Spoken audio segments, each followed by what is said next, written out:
તો અમદાવાદ મહાનગરપાલિકાની સત્તાધારી ભારતીય જનતા પાર્ટી દ્વારા દાવા કરવામાં આવ્યા હતા કે શહેરના તળાવમાં વરસાદી પાણી ભરાશે, પરંતુ તળાવમાં વરસાદી પાણી નહીં પરંતુ ડ્રેનેજ પાણી જોવા મળી રહ્યા છે।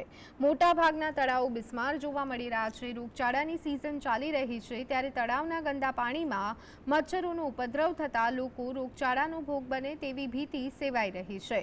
મહાનગરપાલિકા દ્વારા તળાવોની સફાઈ અને જાળવણી પાછળ કરોડોનો ખર્ચ થવા છતાં તળાવોની સ્થિતિ ખરાબ જોવા મળી રહી છે।